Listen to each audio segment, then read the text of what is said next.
AI ஆளுமை புரட்சி அத்தியாயம் 2 எஃப்ஐஆர் முதல் தீர்ப்பு வரை வால்யூம் 2 காட்சி 2. எஃப்ஐஆர் என்றால் என்ன, அது எப்போது பதிவு செய்யப்படுகிறது, இந்த காட்சியின் நோக்கம், முதல் தகவல் அறிக்கை ஃபர்ஸ்ட் இன்ஃபர்மேஷன் ரிப்போர்ட் எஃப்ஐஆர் என்பதன் சட்டப்பூர்வ நோக்கம், ஒரு புகார் கம்ப்ளைண்ட் மற்றும் எஃப்ஐஆர் ஆகியவற்றின் வேறுபாடு, மேலும் எந்த சூழ்நிலைகளில் எஃப்ஐஆர் பதிவு செய்யப்பட வேண்டும் என்பதை தெளிவாக அறிமுகப்படுத்துவதாகும். வணக்கம் நண்பர்களே. ஒரு காவல் நிலையத்திற்கு வரும் ஒவ்வொரு புகாரும் தானாகவே முதல் தகவல் அறிக்கை ஃபர்ஸ்ட் இன்ஃபர்மேஷன் ரிப்போர்ட் எஃப்ஐஆர் ஆக மாறுவதில்லை. முதலில் அந்த தகவலின் தன்மை சட்டத்தின் அடிப்படையில் மதிப்பீடு செய்யப்படுகிறது. அது அறியத்தக்க குற்றமா, அல்லது அது உரிமையியல் பிரச்சனையா, அல்லது அது சட்டம் மற்றும் ஒழுங்கு தொடர்புடைய நிர்வாக நடவடிக்கையா? இந்த அடிப்படை வேறுபாட்டை சரியாக புரிந்து கொள்வதே நீதி பயணத்தின் முதல் முக்கியமான படியாகும்.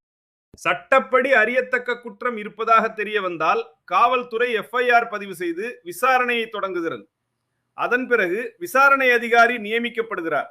ஆதாரங்கள் சேகரிக்கப்படுகின்றன, சாட்சிகளின் வாக்குமூலங்கள் பதிவு செய்யப்படுகின்றன. ஒவ்வொரு நடவடிக்கையும் சட்டத்தின் வரம்பிற்குள் ஆவணப்படுத்தப்பட்டு பின்னர் நீதிமன்ற ஆய்விற்கு தயாராக்கப்படுகிறது.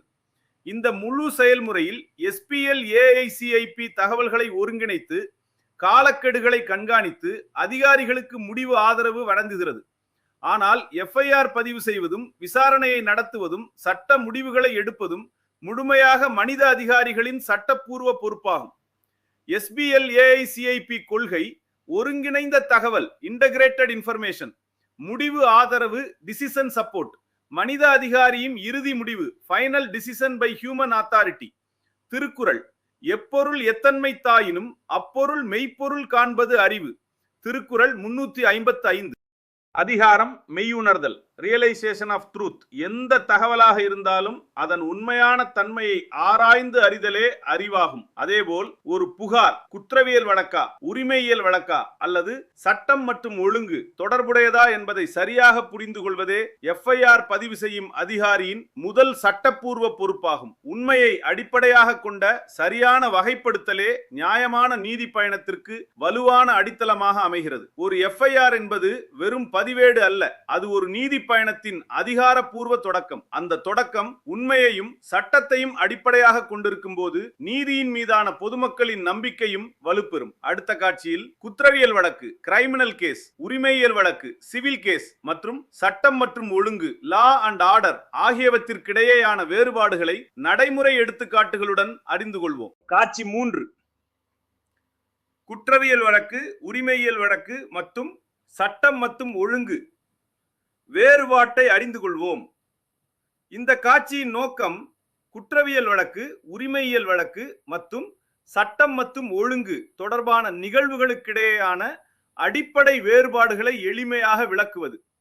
மேலும் எந்த சூழ்நிலையில் முதல் தகவல் அறிக்கை எஃப்ஐஆர் பதிவு செய்யப்படுகிறது, எந்த சூழ்நிலைகளில் நிர்வாக நடவடிக்கைகள் போதுமானவை மற்றும் எந்த விவகாரங்கள் நீதிமன்றத்தின் உரிமையியல் நடைமுறைக்கு உட்படுகின்றன என்பதை அறிமுகப்படுத்துவது. வணக்கம் நண்பர்களே. சட்டத்தின் பார்வையில் எல்லா பிரச்சனைகளும் ஒரே வகையைச் சேர்ந்தவை அல்ல. அவற்றை சரியாக வகைப்படுத்துவதே நல்ல நிர்வாகத்தின் முதல் பொறுப்பாகும். குற்றவியல் வழக்கு என்பது சட்டத்தால் தண்டிக்கப்படக்கூடிய குற்ற செயலை குறிக்கிறது. உதாரணமாக கொலை, கொள்ளை, திருட்டு, மோசடி, பாலியல் குற்றங்கள் மற்றும் இணைய குற்றங்கள். இவ்வகை வழக்குகளில் சட்டம் அனுமதிக்கும் சூழ்நிலைகளில் முதல் தகவல் அறிக்கை ஃபர்ஸ்ட் இன்ஃபர்மேஷன் ரிப்போர்ட் எஃப்ஐஆர் பதிவு செய்யப்பட்டு குற்றவியல் விசாரணை கிரிமினல் இன்வெஸ்டிகேஷன் தொடங்கப்படுகிறது. உரிமையியல் வழக்கு சிவில் கேஸ் என்பது தனிநபர்கள் அல்லது நிறுவனங்களுக்கு இடையேயான உரிமை, சொத்து, ஒப்பந்தம் அல்லது இழப்பீடு தொடர்பான பிரச்சனைகளை குறிக்கிறது. இவ்வகை விவகாரங்கள் பொதுவாக உரிமையியல் நீதிமன்றங்களில் தீர்மானிக்கப்படுகின்றன. சட்டம் மற்றும் ஒழுங்கு லா அண்ட் ஆர்டர் என்பது பொதுமக்களின் அமைதி, பாதுகாப்பு மற்றும் பொது ஒழுங்கை பராமரிப்பதற்கான காவல்துறை நடவடிக்கைகளை குறிக்கிறது. ஒவ்வொரு சட்ட பிரச்சனையும் எஃப்ஐஆர் ஆக மாறாது. ஒவ்வொரு நிர்வாக நடவடிக்கையும் குற்றவியல் விசாரணையாக மாறாது. சரியான வகைப்படுத்தலே சரியான சட்ட நடைமுறைக்கு வழிகாட்டுகிறது. இந்த பணியில் எஸ்பிஎல்ஏஐசிஐபி தகவல்களை ஒருங்கிணைத்து சம்பவத்தின் தன்மையை புரிந்து கொள்ள அதிகாரிகளுக்கு முடிவு ஆதரவு டிசிஷன் சப்போர்ட் வழங்குகிறது. இறுதி சட்ட முடிவும் வழக்கின் வகைப்படுத்தலும் அதிகாரப்பூர்வ நடவடிக்கைகளும் மனித அதிகாரிகளின் பொறுப்பாகவே தொடர்கின்றன. எஸ்பிஎல்ஏஐசிஐபி கொள்கை ஒருங்கிணைந்த தகவல் இன்டகிரேட்டட் இன்ஃபர்மேஷன், சரியான வகைப்படுத்தல், முடிவு ஆதரவு, மனித அதிகாரியின் இறுதி முடிவு. திருக்குறள். தெரிந்த இனத்தொடு தேர்ந்தெண்ணி செய்வார்க்கு அரும்பொருள் யாதொன்றும் இல். திருக்குறள் 462.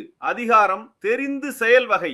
Act after deliberation. ஒரு செயலை செய்வதற்கு முன் அதன் தன்மையையும் அதற்கேற்ற முறையையும் சரியாக அறிந்து செயல்படுபவர்களுக்கு முடியாத செயல் எதுவும் இல்லை. அதேபோல் ஒரு புகார் குற்றவியல் வழக்கா, உரிமையியல் வழக்கா அல்லது சட்டம் மற்றும் ஒழுங்கு தொடர்பானதா என்பதை சரியாக வகைப்படுத்தினால் சட்ட நடைமுறையும் துல்லியமாக முன்னேறும். சரியான தீர்விற்கான முதல் படி சரியான வகைப்படுத்தலே. ஒரு வழக்கின் உண்மையான தன்மையை புரிந்து கொள்வதே நீதியின் உறுதியான அடித்தளம். அடுத்த காட்சியில் முதல் தகவல் அறிக்கை FIR பதிவு செய்யும் நடைமுறையையும், அறியத்தக்க குற்றம் காக்மிசபிள் ஆஃபென்ஸ் மற்றும் அறியத்தகாத குற்றம் நான் காக்மிசபிள் ஆஃபென்ஸ் ஆகியவற்றின் வேறுபாடுகளையும் விரிவாக பார்ப்போம்.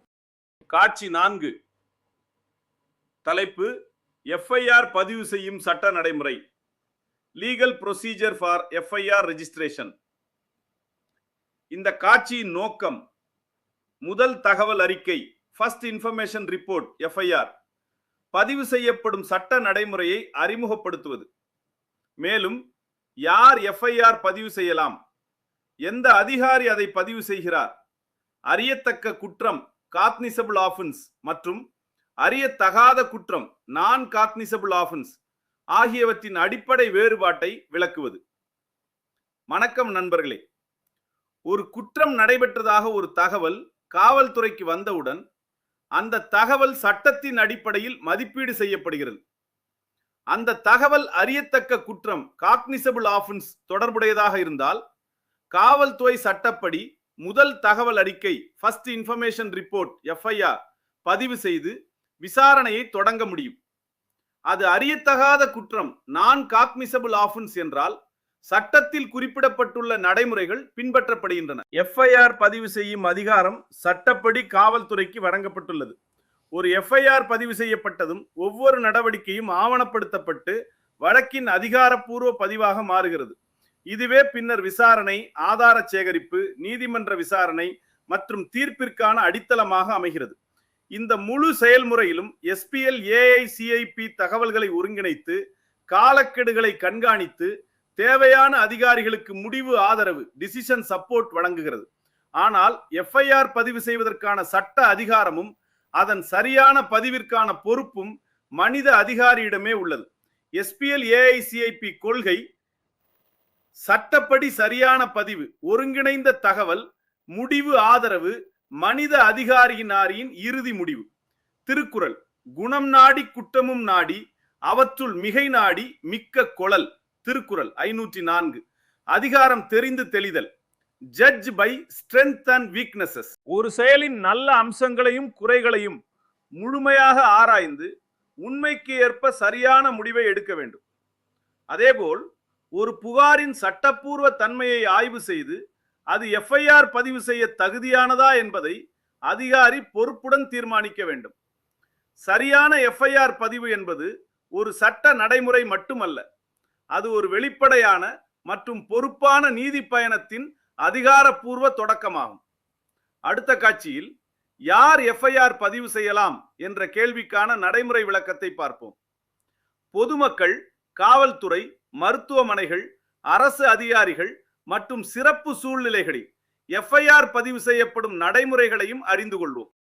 காட்சி 5. தலைப்பு யார் முதல் தகவல் அறிக்கை FIR பதிவு செய்யலாம். Who can register a first information report FIR. இந்த காட்சியின் நோக்கம் முதல் தகவல் அறிக்கை first information report FIR பதிவு செய்யப்படும் சட்டப்பூர்வ நடைமுறையை விளக்குவது. மேலும் பொதுமக்கள், பாதிக்கப்பட்டவர்கள், சாட்சிகள், காவல்துறை அதிகாரிகள் மற்றும் சிறப்பு சூழ்நிலைகளில் அரசு அதிகாரிகளிடமிருந்து பெறப்படும் தகவல்களின் அடிப்படையில் FIR எவ்வாறு பதிவு செய்யப்படுகிறது என்பதை அறிமுகப்படுத்துவது. வணக்கம் நண்பர்களே.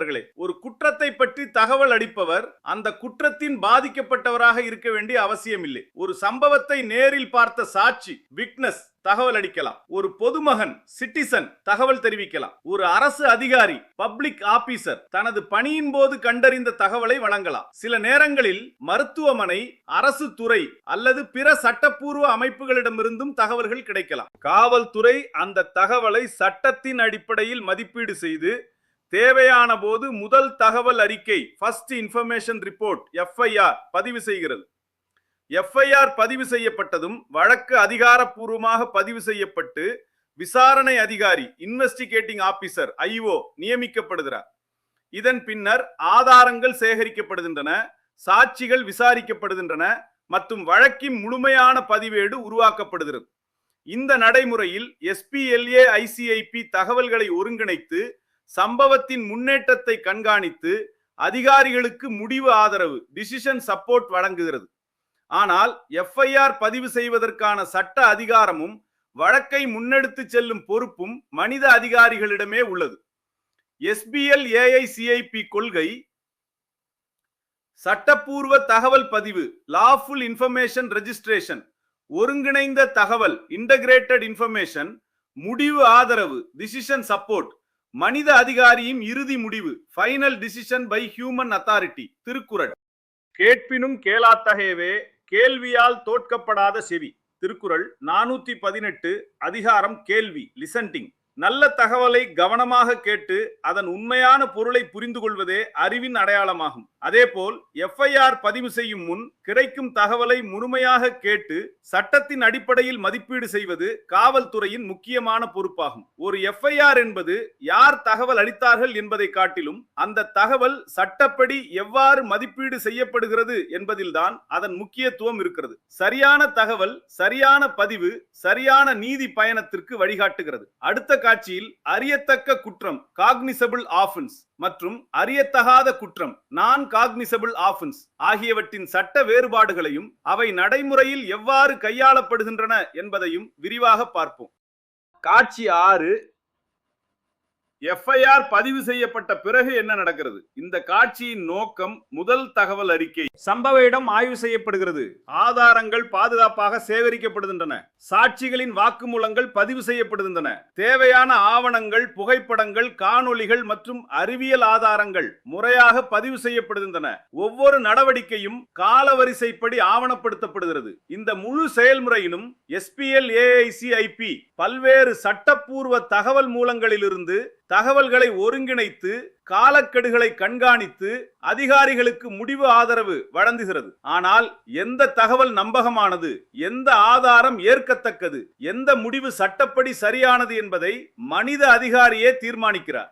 SBL AICIP கொள்கை பல்வேறு தகவல் மூலங்களின் ஒருங்கிணைப்பு integrated information from multiple sources, உண்மை அடிப்படையிலான பகுப்பாய்வு எவிடன்ஸ் பேஸ்ட் அனாலிசிஸ், முடிவு ஆதரவு மனித அதிகாரியின் இறுதி முடிவு final decision by human authority. Thirukkural. எப்பொருள் யார் யார்வாய் கேட்பினும் அப்பொருள் மெய்ப்பொருள் காண்பது அறிவு. திருக்குறள் 423 அதிகாரம் அறிவுடைமை பொசஷன் ஆஃப் விஸ்டம். ஒரு தகவல் யாரிடமிருந்து வந்தாலும் அதன் உண்மையான பொருளை ஆராய்ந்து அறிதலே அறிவாகும். அதேபோல் விசாரணை அதிகாரி ஒரு வழக்கில் கிடைக்கும் அனைத்து தகவல்களையும், சாட்சிகளின் வாக்குமூலங்களையும், ஆதாரங்களையும் பாரபட்சமின்றி ஆய்வு செய்து உண்மையை கண்டறிய வேண்டும். உண்மையை அடிப்படையாக கொண்ட விசாரணையே நீதியின் வலுவான அடித்தளமாகும். விசாரணையின் நோக்கம் யாருடைய கருத்தை நிரூபிப்பதல்ல, உண்மையை கண்டறிவதே அதன் உயர்ந்த நோக்கம். உண்மையை நோக்கி செல்லும் ஒவ்வொரு சட்டப்பூர்வ நடவடிக்கையும் நீதியின் மீது மக்களின் நம்பிக்கையை வலுப்படுத்துகிறது. அடுத்த காட்சியில் விசாரணை அதிகாரி இன்வெஸ்டிகேட்டிங் ஆபீசர் IO அவர்களின் சட்டப்பூர்வ பொறுப்புகள், அதிகாரங்கள் மற்றும் பொறுப்புணர்வை பற்றி விரிவாக அறிந்து கொள்வோம். காட்சி 7. விசாரணை அதிகாரி யார்? அவரின் சட்டப்பூர்வ பொறுப்புகள் என்ன? இந்த காட்சியின் நோக்கம் விசாரணை அதிகாரி யார், அவர் எவ்வாறு நியமிக்கப்படுகிறார், அவருடைய சட்டப்பூர்வ அதிகாரங்கள், பொறுப்புகள் மற்றும் கடமைகள் என்ன என்பதை பொதுமக்களுக்கு எளிமையாக விளக்குவதாகும். மேலும் ஒரு விசாரணை அதிகாரியின் கடமை யாரையும் குற்றவாளி என்று முன்கூட்டியே கருதுவது அல்ல, உண்மையை ஆதாரங்களின் அடிப்படையில் கண்டறிந்து சட்டப்படி நீதிமன்றத்திற்கு சமர்ப்பிப்பதே அவரது முதன்மை பொறுப்பு என்பதை எடுத்துரைப்பதாகும். வணக்கம் நண்பர்களே. ஒரு முதல் தகவல் அறிக்கை. விசாரணை அதிகாரி சம்பவ இடத்தை ஆய்வு செய்கிறார், ஆதாரங்களை சட்டப்படி சேகரிக்கிறார், சாட்சிகளின் வாக்குமூலங்களை பதிவு செய்கிறார், தேவையான போது தடய அறிவியல் ஆய்வகத்தின் FSL உதவியை பெறுகிறார், வழக்கின் ஒவ்வொரு நடவடிக்கையையும் கேஸ் டைரியில் முறையாக பதிவு செய்கிறார், விசாரணை முழுவதும் சட்ட நடைமுறைகள் டூ ப்ராசஸ் ஆஃப் லா பின்பற்றப்படுவதை உறுதி செய்கிறார். இந்த பணிகளில் எஸ்பி LAICIP தகவல்களை ஒருங்கிணைத்து ஆதாரங்களின் தொடர்புகளை பகுப்பாய்வு செய்து காலவரிசையை கண்காணித்து அதிகாரிகளுக்கு முடிவு ஆதரவு வழங்குகிறது. ஆனால் விசாரணையை நடத்துவது, ஆதாரங்களை மதிப்பிடுவது மற்றும் சட்டப்படி முடிவுகளை எடுப்பது மனித விசாரணை அதிகாரியின் பொறுப்பாகவே தொடர்கிறது. SBL AICIP கொள்கை சரியான அதிகாரியிடம் பொறுப்பை ஒப்படைத்தல், சட்டப்படி விசாரணை, ஆதார அடிப்படையிலான பகுப்பாய்வு, முடிவு ஆதரவு, மனித அதிகாரியின் இறுதி முடிவு. திருக்குறள். வினைக்குரிமை நாடிய பின்றை அவனை அதற்குரியனாக செயல். திருக்குறள் 518 அதிகாரம். தெரிந்து வினையாடல், assigning the right person to the right task. ஒரு பணியை செய்ய தகுதியான நபரை முதலில் சரியாக தேர்ந்தெடுக்க வேண்டும். அதன் பிறகு அந்த பொறுப்பை முழுமையாக அவரிடம் ஒப்படைக்க வேண்டும். அதேபோல் ஒரு வழக்கில் விசாரணையை மேற்கொள்வதற்காக சட்டப்படி நியமிக்கப்படும் விசாரணை அதிகாரி அவருக்குரிய பொறுப்புகளும் அதிகாரங்களும் வழங்கப்படுகின்றன. சரியான அதிகாரியிடம் பொறுப்பை ஒப்படைப்பதே திறமையான நிர்வாகத்தின் அடித்தளமாகும். ஒரு நல்ல விசாரணை அதிகாரி அதிகமான கைது நடவடிக்கைகளால் மதிப்பிடப்படுவதில்லை. சட்டப்படி பாரபட்சமின்றி உண்மையை ஆதாரங்களின் மூலம் கண்டறியும் திறமையால் தான் அவர் மதிப்பிடப்படுகிறார். அடுத்த காட்சியில் ஆதாரம் எவிடன்ஸ் என்றால் என்ன, அதன் வகைகள் என்ன, நீதிமன்றத்தில் ஏற்றுக்கொள்ளப்படும் ஆதாரங்கள் எவ்வாறு பாதுகாக்கப்படுகின்றன என்பதை காண்போம். காட்சி 8. தலைப்பு: ஆதாரம் எவிடன்ஸ் என்றால் என்ன, அதன் வகைகள் என்ன. இந்த காட்சியின் நோக்கம் ஆதாரம் எவிடன்ஸ் என்றால் என்ன, அது ஏன் ஒரு குற்றவியல் விசாரணையும் அடிப்படை தூணாக உள்ளது மற்றும் நீதிமன்றத்தில் ஏற்றுக்கொள்ளப்படும் முக்கிய ஆதார வகைகள் என்ன என்பதை பொதுமக்களுக்கு எளிமையாக விளக்குவதாகும். மேலும் ஒரு வழக்கின் வெற்றி யாருடைய கருத்தினாலும் அல்ல, சட்டப்படி ஏற்றுக்கொள்ளப்படும் ஆதாரங்களின் தரம் மற்றும் நம்பகத்தன்மையினாலே தீர்மானிக்கப்படுகிறது என்பதை எடுத்துரைப்பதாகும். வணக்கம் நண்பர்களே. ஒரு குற்றவியல் வழக்கில் சந்தேகம் மட்டும் போதாது, கருத்து மட்டும் போதாது, ஆதாரம்தான் நீதியின் அடித்தளம். ஆதாரம் என்பது ஒரு சம்பவம் நடைபெற்றதா, எவ்வாறு நடைபெற்றது, யார் தொடர்புடையவர்கள் என்பதை சட்டப்படி நிரூபிக்க உதவும் தகவல், ஆவணம் அல்லது பொருளாகும். ஒரு வழக்கில் பல்வேறு வகையான ஆதாரங்கள் இருக்கலாம். பொருள் ஆதாரம், ஆவண ஆதாரம், மின்னணு ஆதாரம், சாட்சி ஆதாரம், தடய அறிவியல் ஆதாரம். ஒவ்வொரு ஆதாரமும் தனித்தனியாக மட்டும் மதிப்பீடு செய்யப்படுவதில்லை. அவை ஒன்றோட ஒன்று தொடர்புடையவையா, கால வரிசையுடன் பொருந்துகின்றனவா, சட்டப்படி ஏற்றுக்கொள்ளப்படுமா என்பதையும் ஆய்வு செய்ய வேண்டும். எஸ்பி LAICIP இந்த அனைத்து ஆதாரங்களையும் ஒருங்கிணைத்து தொடர்புகளை பகுப்பாய்வு செய்து காலவரிசையை உருவாக்கும் மனித அதிகாரியின் இறுதி முடிவு. திருக்குறள். ஓர்ந்துகண் நோடாது இறை புரிந்து யார் மாட்டும் தேர்ந்து செய் வக்தே முறை. திருக்குறள் 541 அதிகாரம் செங்கோன்மை, இம்பார்ஷியல் ஜஸ்டிஸ். ஒரு பொறுப்பான அதிகாரி யாரிடமும் பாரபட்சம் காட்டாமல் அனைத்து உண்மைகளையும் ஆதாரங்களையும் ஆராய்ந்து நியாயமான முடிவை எடுக்க வேண்டும். அதேபோல் ஒரு குற்றவியல் விசாரணையில் ஒவ்வொரு ஆதாரமும் சட்டப்படி பாரபட்சமின்றி நம்பகத்தன்மையின் அடிப்படையில் மதிப்பீடு செய்யப்பட வேண்டும்.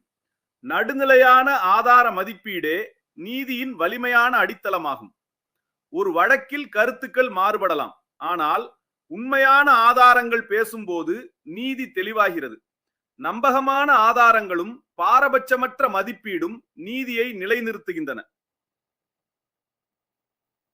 அடுத்த காட்சியில் ஆதாரங்கள் எவ்வாறு பாதுகாக்கப்பட வேண்டும், செயின் ஆஃப் கஸ்டடி, ஆதார பாதுகாப்பு சங்கிலி என்றால் என்ன, அது ஏன் நீதிமன்றத்தில் மிக முக்கியமானது என்பதை விரிவாக அறிந்து கொள்வோம். காட்சி 9. தலைப்பு: ஆதார பாதுகாப்பு சங்கிலி, செயின் ஆஃப் கஸ்டடி என்றால் என்ன, அது ஏன் மிகவும் முக்கியம். இந்த காட்சியின் நோக்கம்: ஆதார பாதுகாப்பு சங்கிலி, செயின் ஆஃப் கஸ்டடி என்றால் என்ன, குற்றவியல் விசாரணையில் கிரிமினல் இன்வெஸ்டிகேஷன் அது ஏன் மிக முக்கியமானது மற்றும் ஆதாரத்தின் நம்பகத்தன்மையை, இன்டெகிரிட்டி ஆஃப் எவிடன்ஸ் எவ்வாறு பாதுகாக்கிறது என்பதை பொதுமக்களுக்கு விளக்குவதாகும். மேலும் ஆதாரம் சேகரிக்கப்பட்ட தருணத்திலிருந்து நீதிமன்றத்தில் சமர்ப்பிக்கப்படும் வரை அதன் ஒவ்வொரு நகர்வும் சட்டப்படி பதிவு செய்யப்பட வேண்டும் என்பதையும் எடுத்துரைப்பதாகும். வணக்கம் நண்பர்களே. ஒரு குற்றவியல் வழக்கில் ஆதாரம் இருப்பது மட்டும் போதாது. அந்த ஆதாரம் எவ்வாறு சேகரிக்கப்பட்டது, யார் கையாள்ந்தார்கள், எப்போது மாற்றப்பட்டது, எங்கு பாதுகாக்கப்பட்டது என்பதும் அதே அளவு முக்கியமானது. இதுவே ஆதார பாதுகாப்பு சங்கிலி எனப்படுகிறது. ஒரு ஆதாரம் சம்பவ இடத்தில் சேகரிக்கப்பட்ட தருணத்தில் இருந்து தடய அறிவியல் ஆய்வகம், விசாரணை அதிகாரி, நீதிமன்றம் ஆகியவற்றை அடையும் வரை அதன் ஒவ்வொரு நகர்வும் பதிவு செய்யப்பட வேண்டும். இந்த பதிவுகள் ஆதாரம் மாற்றப்படவில்லை, சேதமடையவில்லை அல்லது சட்டவிரோதமாக கையாளப்படவில்லை என்பதை உறுதிப்படுத்துகின்றன. SPL AICIP ஒவ்வொரு ஆதாரத்தின் காலவரிசையை, பொறுப்பு மாற்றத்தை, பாதுகாப்பு நிலையை மற்றும் டிஜிட்டல் ஆய்வு பதிவை ஒருங்கிணைத்து அதிகாரிகளுக்கு முடிவு ஆதரவு வழங்குகிறது. ஆனால் ஆதாரம் சட்டப்படி ஏற்றுக்கொள்ளப்படுமா, அதன் நம்பகத்தன்மை உறுதிப்படுத்தப்பட்டுள்ளதா என்பதை இறுதியாக மனித அதிகாரிகளும் நீதிமன்றமுமே தீர்மானிக்கின்றன. SBLAICIP கொள்கை ஆதார பாதுகாப்பு, இன்டெகிரிட்டி, பொறுப்பு மாற்ற கண்காணிப்பு, காலவரிசை கண்காணிப்பு, டிஜிட்டல் ஆய்வு பதிவு, முடிவு ஆதரவு, மனித அதிகாரியின் இறுதி முடிவு. அத்திருக்குறள் குணம் நாடி குற்றமும் நாடி அவற்றுள் மிகை நாடி மிக்க கொளல். திருக்குறள் 504. ஒரு முடிவை எடுக்கும் முன் அதன் நல்ல அம்சங்களையும் குறைகளையும் முழுமையாக ஆராய்ந்து உண்மையை அடிப்படையாக கொண்டு தீர்மானிக்க வேண்டும். அதேபோல் ஒரு ஆதாரத்தின் நம்பகத்தன்மை, பாதுகாப்பு மற்றும் கையாளப்பட்ட முறை அனைத்தும் முழுமையாக பரிசோதிக்கப்பட்ட பிறகே அது நீதிமன்றத்தில் மதிப்புரையதாகும். ஒரு ஆதாரத்தின் வலிமை அதன் உள்ளடக்கத்தில் மட்டும் இல்லை, அது சட்டப்படி பாதுகாக்கப்பட்ட விதத்திலும் உள்ளது. பாதுகாக்கப்பட்ட ஆதாரம்தான் நீதியை பாதுகாக்கும். குற்றச்சம்பவ இடம், கிரைம் சீன் இன்வெஸ்டிகேஷன். எப்பொருள் எத்தன்மை தாயினும் அப்பொருள் மெய்ப்பொருள் காண்பது அறிவு. திருக்குறள் 355. அதிகாரம் மெய்யுணர்தல், realisation of truth. True wisdom is discovering the real nature of a thing regardless of its appearance. Thiruvalluvar கூறுவது, எந்த ஒரு பொருள் அல்லது நிகழ்வாக இருந்தாலும் அதன் வெளிப்புற தோற்றத்தை மட்டும் நம்பாமல் அதன் உண்மையான தன்மையை ஆராய்ந்து அறிதலே அறிவு. வணக்கம் நண்பர்களே. ஒரு குற்றவியல் வழக்கில் ஆதாரம் இருப்பது மட்டும் போதாது, அந்த ஆதாரம் எவ்வாறு சேகரிக்கப்பட்டது, யார் கையாள்ந்தார்கள், எப்போது மாற்றப்பட்டது, எங்கு பாதுகாக்கப்பட்டது என்பதும் அதே அளவு முக்கியமானது. ஆதார பதிவு மற்றும் முத்திரை, எவிடன்ஸ் ரெஜிஸ்ட்ரேஷன் மற்றும் சீலிங். வினைக்குரிமை நாடிய பின்றை அவனை அதற்குரியனாக செயல். திருக்குறள் 518. அதிகாரம் தெரிந்து வினையாடல். Assigning the right person to the right task. Thiruvalluvar கூறுவது, தகுதியான நபரை தேர்ந்தெடுத்து அந்த பொறுப்பை முழுமையாக, choose the most suitable person for a task and entrust that responsibility to them. இதுவே ஆதார பாதுகாப்பு சங்கிலி அல்லது செயின் ஆஃப் கஸ்டடி எனப்படுகிறது. ஒரு ஆதாரம் சம்பவ இடத்தில் சேகரிக்கப்பட்ட தருணத்தில் இருந்து விசாரணை அதிகாரி, தடய அறிவியல் ஆய்வகம், பாதுகாப்பு சேமிப்பு, நீதிமன்றம் என்று செல்லும் ஒவ்வொரு நகர்வும் சட்டப்படி பதிவு செய்யப்படுகிறது. இந்த பதிவுகள் ஆதாரம் மாற்றப்படவில்லை, சேதமடையவில்லை, சட்டவிரோதமாக கையாளப்படவில்லை என்பதை உறுதிப்படுத்துகின்றன. பொறுப்பு மாற்ற கண்காணிப்பு, கஸ்டடி டிரான்ஸ்பர் டிராக்கிங். ஒற்றொத்தி தந்த பொருளை மற்றுமோர் ஒற்றினால் ஒற்றி கொளல். திருக்குறள் 588. அதிகாரம் ஒற்றாடல், espionage. Verify through independent sources. Information obtained from one source should be independently verified before it is accepted. Thiruvalluvar கூறுவது, ஒரு தகவலை மற்றொரு நம்பகமான ஆதாரத்தின் மூலம் சரிபார்த்து உறுதிப்படுத்த வேண்டும். SBLAICIP கொள்கை. ஆதார பாதுகாப்பு, எவிடன்ஸ் இன்டெகிரிட்டி. பொறுப்பு மாற்ற கண்காணிப்பு, கஸ்டடி டிரான்ஸ்பர் டிராக்கிங். காலவரிசை கண்காணிப்பு, டைம்லைன் மானிட்டரிங். டிஜிட்டல் ஆய்வு பதிவு, டிஜிட்டல் ஆடிட் ட்ரெயில். சரிபார்ப்பு, வெரிஃபிகேஷன். முடிவு ஆதரவு, டிசிஷன் சப்போர்ட். மனித அதிகாரியின் இறுதி முடிவு, final decision by human authority. ஆதார நம்பகத்தன்மை பகுப்பாய்வு, எவிடன்ஸ் இன்டெகிரிட்டி அனாலிசிஸ். கேட்பினும் கேளா தகையவே, கேள்வியால் தோற்கப்படாத செவி. திருக்குறள் 418. அதிகாரம் கேள்வி, லிசன் டு அண்டர்ஸ்டாண்ட். திருவள்ளுவர் கூறுவது, கவனமாக கேட்டு அதன் பொருளை புரிந்து கொள்ளாத செவி கேட்டாலும் கேளாத செவியே. Hearing alone is not enough. Wisdom comes from understanding what is heard. ஒவ்வொரு ஆதாரத்தின் கால வரிசையை, பொறுப்பு மாற்றங்களை, டிஜிட்டல் ஆய்வு பதிவுகளை, சரிபார்ப்பு நிலையை ஒருங்கிணைத்து அதிகாரிகளுக்கு முடிவு ஆதரவு வழங்குகிறது. நீதிமன்ற ஆதார சரிபார்ப்பு, கோர்ட் எவிடன்ஸ் வெரிஃபிகேஷன். ஓர்ந்து கண்ணோடாது இறை புரிந்து யார் மாட்டும் தேர்ந்து செய்வத்தே முறை. திருக்குறள் 541 அதிகாரம் செங்கோன்மை. Impartial justice. Justice requires careful examination of facts, freedom from bias and fair judgment. Thiruvalluvar கூறுவது, பாரபட்சமின்றி உண்மையை ஆராய்ந்து அனைவருக்கும் சமமான நீதி வழங்குவதே நல்ல ஆட்சி. ஆனால் ஆதாரம் சட்டப்படி ஏற்றுக்கொள்ளப்படுமா, அதன் நம்பகத்தன்மை உறுதிப்படுத்தப்பட்டுள்ளதா என்பதை இறுதியாக மனித அதிகாரிகளும் நீதிமன்றமுமே தீர்மானிக்கின்றன. அந்த ஏஐ ஆளுமை புரட்சி அத்தியாயம் 2, எஃப்ஐஆர் முதல் தீர்ப்பு வரை காட்சி 12, வால்யூம் 2 நிறைவு, வால்யூம் 3க்கு வரவேற்பு.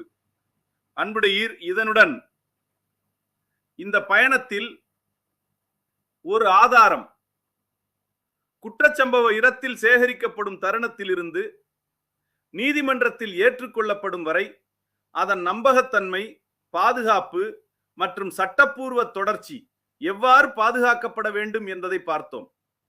ஆதாரப்பதிவு, முத்திரையிடல், பொறுப்பு மாற்ற கண்காணிப்பு, டிஜிட்டல் ஆய்வு பதிவு, சரிபார்ப்பு மற்றும் அறிவார்ந்த முடிவு ஆதரவு ஆகியவை நீதியின் மீது மக்களின் நம்பிக்கையை எவ்வாறு வலுப்படுத்துகின்றன என்பதையும் அறிந்து கொண்டோம். மேலும் ஏஐ அறிவுறுத்துகிறது, மனித அதிகாரியே பொறுப்புடன் இறுதி முடிவெடுக்கிறார் என்பதே எஸ்பிஎல் ஏஐசிஐபியின் அடிப்படை கொள்கை என்பதை மீண்டும் வலியுறுத்தினோம். 5 வால்யூம் 3 முன்னோட்டம். இதுவரை ஆதாரத்தின் பயணத்தை பார்த்தோம். அடுத்து முடிவுகளின் பயணத்தை பார்க்க போகிறோம். ஒரு வழக்கில் யார் முடிவெடுக்கிறார், யார் பரிந்துரைக்கிறார், யார் ஒப்புதல் அளிக்கிறார், யார் மேற்பார்வை செய்கிறார், யார் பொறுப்பேற்கிறார், இந்த நிர்வாக சங்கிலியே ஒரு நல்லாட்சியின் முதுகெலும்பாகும். Volume 3 chain of command, chain of reign of responsibility, decision chain, delegation of authority மற்றும் எஸ்கலேஷன் மேட்ரிக்ஸ் போன்ற நல்லாட்சியின் அடிப்படை நிர்வாக கொள்கைகளை ஏஐ எவ்வாறு ஆதரிக்கிறது என்பதை விரிவாக பார்ப்போம். இது காவல்துறைக்கு மட்டுமல்ல, எல்லா அரசு துறைகளுக்கும் பொருந்தக்கூடிய பொதுவான நல்லாட்சி அமைப்பாகும். உங்கள் ஆதரவு இந்த தொடர் உங்களுக்கு பயனுள்ளதாக இருந்தால் லைக் செய்யுங்கள், ஷேர் செய்யுங்கள், சப்ஸ்கிரைப் செய்து நோட்டிபிகேஷன் பெல்லை இயக்குங்கள். எதிர்கால நிர்வாகிகளே, ஐஏஎஸ், ஐபிஎஸ், ஐஎஃப்எஸ், ஐஆர்எஸ் மற்றும் பிற உயர்நிலை போட்டித் தேர்வுகளுக்கு தயாராகும் மாணவர்களுக்கு நல்லாட்சி, பொது நிர்வாகம், சட்டம் மற்றும் ஏஐ சார்ந்த நிர்வாக சிந்தனையை எளிமையாக அறிமுகப்படுத்தும் ஒரு கல்வி பயணமே இந்த தொடர். நாளைய பொறுப்பான இந்தியாவை உருவாக்கும் உங்கள் பயணத்தில் நாங்களும் உங்களுடன் இணைந்து பயணிக்க விரும்புகிறோம். எங்களுடன் இணைந்திடுங்கள். எஸ்பிஎல்ஏஐசிஐபி குறித்து அறியவும், உங்கள் கருத்துக்களை பகிரவும், நல்லாட்சிக்கான ஏஐ சார்ந்த தீர்வுகளை ஒன்றாக உருவாக்கவும் உங்களை அன்புடன் வரவேற்கிறோம். தொடர்புக்கு system base laboratories, SBL AI civic intelligence platform, www.systembaselabs.com. Contact information, social media. நிறைவு சிந்தனை: நல்லாட்சி என்பது ஒரு துறையின் பொறுப்பு மட்டுமல்ல, அது சரியான தகவல், சரியான முடிவு, சரியான பொறுப்பு, சரியான நேரம், சரியான அதிகாரி இவற்றின் ஒருங்கிணைப்பாகும். அறிவும் தொழில்நுட்பமும் நேர்மையும் மனித பொறுப்பும் ஒன்றிணையும் போது நல்லாட்சி ஒரு